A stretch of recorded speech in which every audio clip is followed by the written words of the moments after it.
अल्हम्दुलिल्लाहि रब्बिल आलमीन वस्सलातु वस्सलामु अला सय्यिदिल मुरसलीन व अला आलिहि व अस्हाबिहि अजमाइन। अऊज़ु बिल्लाहि मिनश शैतानिर रजीम। बिस्मिल्लाहिर रहमानिर रहीम। व इन अरदतुम इस्तिबदाल ज़ौजिन मकान ज़ौजिन व आतैतुम इहदाहुन्ना क़िन्तारन फला तअख़ुज़ू मिन्हु शैआ अतअख़ुज़ूनहु बुहतानन व इस्मन मुबीना व कैफ़ तअख़ुज़ूनहु व क़द अफ़ज़ा बअज़ुकुम इला बअज़िन व अख़ज़ना मिनकुम मीसाक़न ग़लीज़ा। सदक़ल्लाहुल अज़ीम। मुअज़्ज़ज़ सामीन किराम और पर्दा नशीन ख़वातीन, ये तीन आयत करीमा के जिनमें से एक आयत करीमा की तशरीह गुज़श्ता मजलिस के अंदर हो चुकी है और बकिया दो आयत करीमा की मुख्तसर तशरीह इंशाअल्लाह आज की इस मजलिस के अंदर पेश होगी। अल्लाह तबारक व ताला उसे भी कबूल फरमा ले। तो उसके अंदर इन तीन आयतों में दो सूरतें बयान की गई थी। एक सूरत तो ये थी कि शौहर को औरत पसंद नहीं है और न उसको वो तलाक दे रहा है कि वो किसी और से निकाह कर ले, या फिर न वो उसके साथ ज़ौजियत वाला यानी शौहर और मियाँ और बीवी वाला न ताल्लुक कायम कर रहा है, बल्कि उसको लटकती रखी है। इस बिना पर उसने लटकती रखी है कि वो खुद सामने से खुला कराए और वो खुद कहे कि मैं अब यहाँ से निकलना चाहती हूँ, तो ये खुला करवाएगी और खुला करवाएगी तो जो कुछ उसको महर दिया गया है वो महर का लेना आसान हो जाएगा, जो कुछ उसको दिया है उसका वापस लेना आसान हो जाएगा। तो शरीयत ने उसे फरमाया कि कोई अच्छी चीज़ है नहीं, उसको नापसंद किया, वो सही नहीं है। खैर, फिर शरीयत ने एक बात अर्ज की कि एक ही सूरत है कि अगर औरत खुद ने कोई ऐसी बेहयाई वाला काम कर लिया और वो अब ये चाहती है कि मैं तुझसे जुदा होना चाहती हूँ, सामने से खुद खुला करवा रही है, तो शरीयत ने उस वक्त इजाज़त दी है कि जो कुछ तुमने दिया है यानी महर में से और तुम उससे वापस ले सकते हो क्योंकि कसूर उसका है। लेकिन उसके बाद कुरान करीम ने नसीहत फरमाई वाशिरुहुन्ना, उसके साथ अच्छी तरीके से पेश आओ। बहुत सारी चीज़ें ऐसी होती है कि तुम्हें ये नापसंद, लेकिन अल्लाह तबारक व ताला ने इन्हीं औरतों के ज़रिए से नेक औलाद पैदा कर दे। जो औरत तुम्हें नापसंद, लेकिन इस औरत से अल्लाह नेक औलाद पैदा कर दे और तुम्हारे लिए आखिरत का ज़ख़ीरा बन जाए। तो ये मसला गुज़श्ता मजलिस के अंदर गुजर चुका है।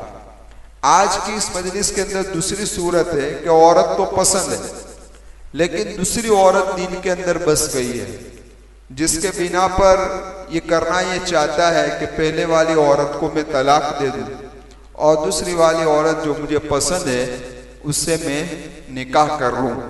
इसी को कुरान करीम ने आज की इस आयत करीमा में जिक्र किया है और फरमाया वइन अरदतुम इस्तिबदाल ज़ौजिन मकान ज़ौज, अगर तुम चाहते हो कि एक औरत की जगह पर दूसरी औरत से निकाह कर ले यानी उसको बदल ले, तो फरमाया व आतैतुम इहदाहुन्ना क़िन्तारन, और तुमने उनमें से एक को ढेर माल दिया है, फला तअख़ुज़ू मिन्हु शैआ, सो तुम न लो उसमें से कुछ भी।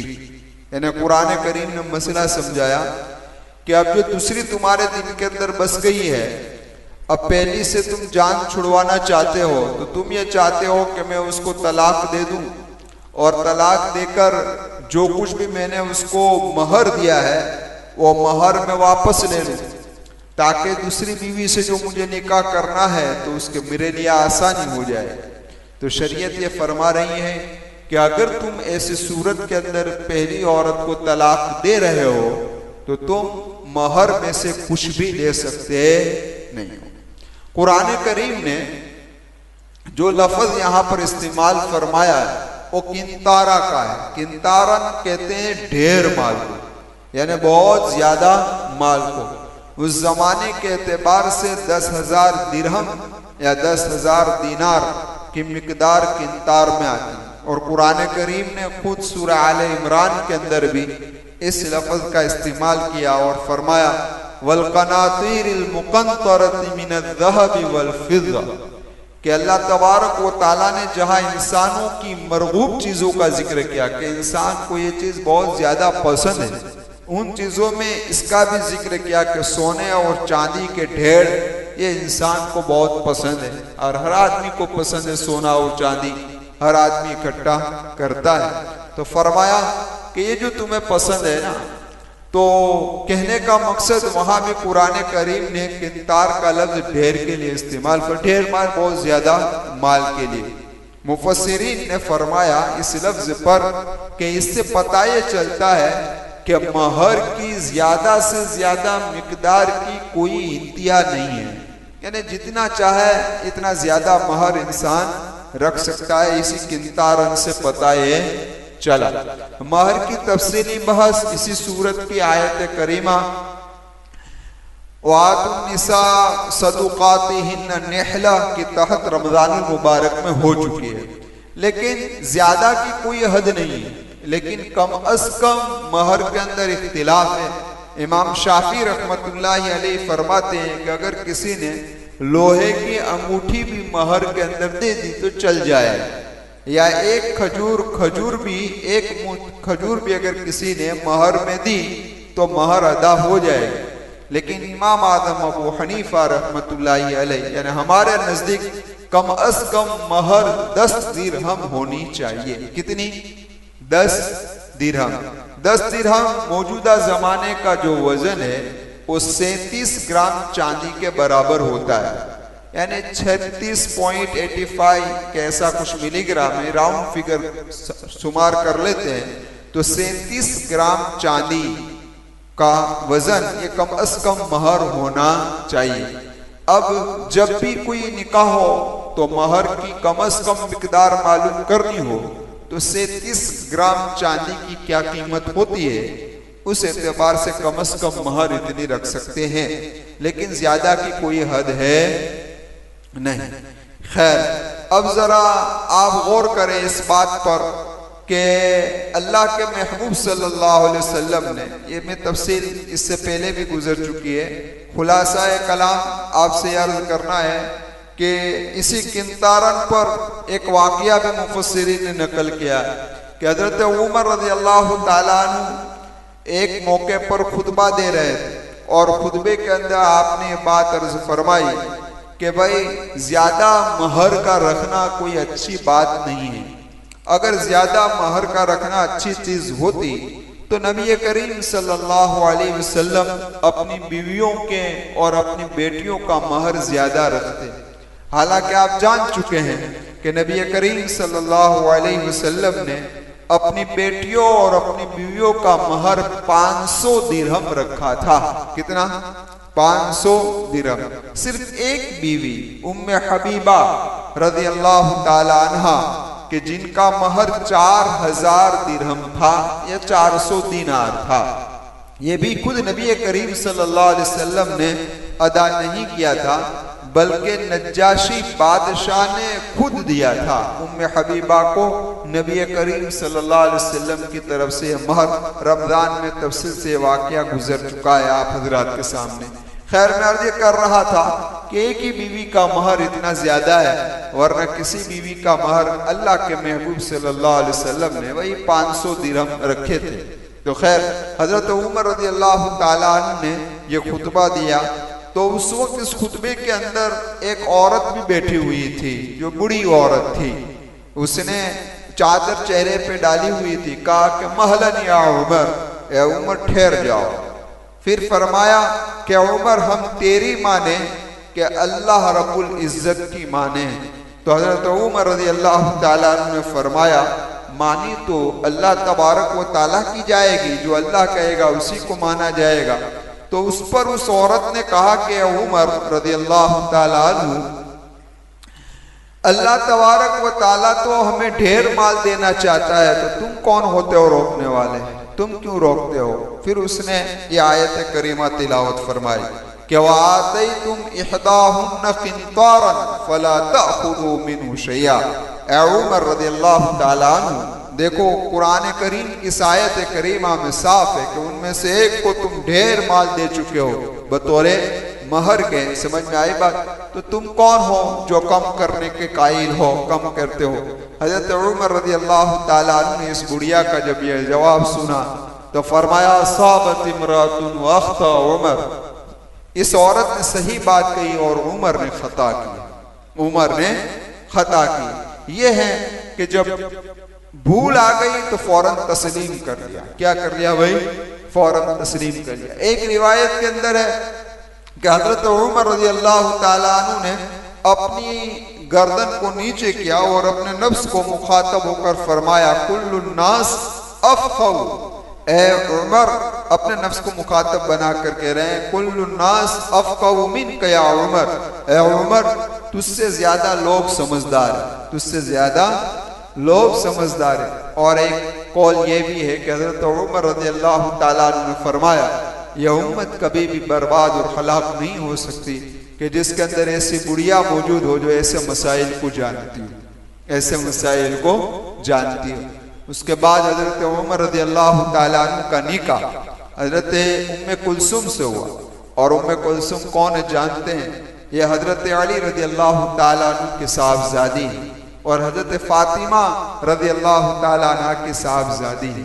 अंदाजा लगाओ, खुद हजरत उमर रज़ियल्लाहु ताला अन्हु की उम्र गालिबन नबी करीम सल्लल्लाहु अलैहि वसल्लम से आप 4 साल छोटे थे, 4 या 5 साल छोटे। और यह उम्मे कुलसुम तो नबी करीम सल्लल्लाहु अलैहि वसल्लम की नवासी है। कौन है भाई, नवासी। हजरत फातिमा की साहबजादी है और 11 साल की उम्र है। उस वक्त हजरत उमर की उम्र कितनी होगी, तो आपका जब उम्मे कुलसुम से निकाह हुआ, 11 साल की लड़की है, उससे निकाह हो रहा है, उस वक्त हजरत उमर रज़ियल्लाहु ताला अन्हु ने 40,000 दिरहम महर रखा।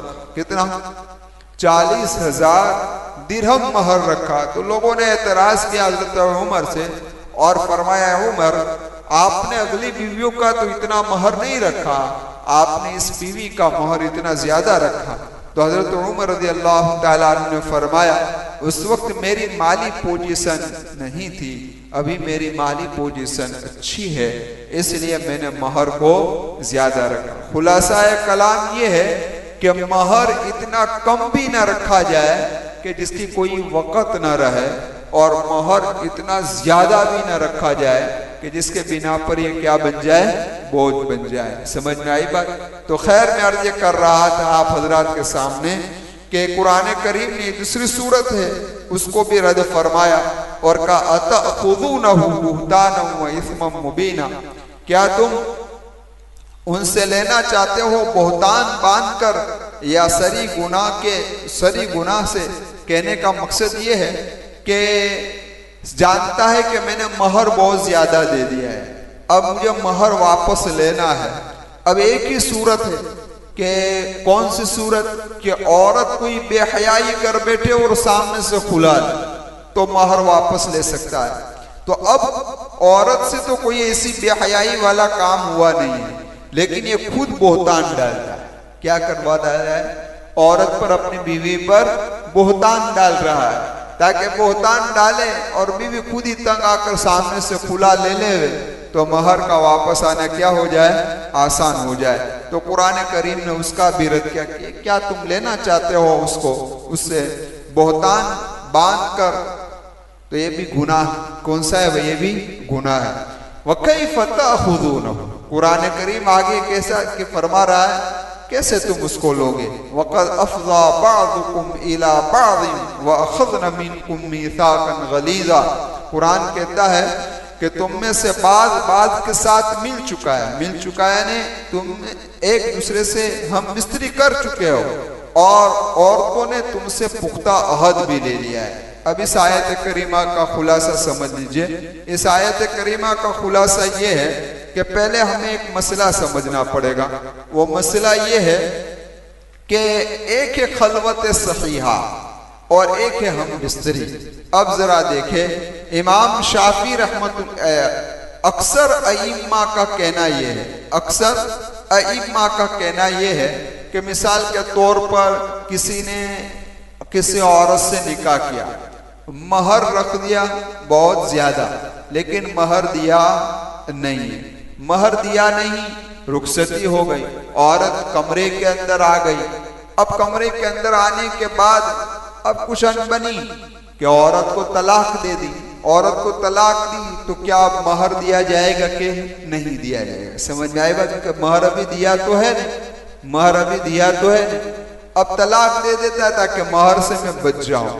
तो अब जरा देखिए, अक्सर अइम्मा का कहना यह है कि अगर शोहर और बीवी की मुलाकात हो चुकी हो, हम बिस्तरी हो चुकी हो, तो फिर महर देना पड़ेगा। अब अगर तलाक दे रहा है तो अब महर देना पड़ेगा। समझ में आई बात?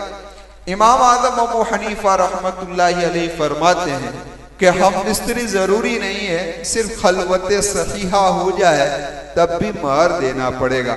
अब खलवत सहीहा कहते हैं किसे?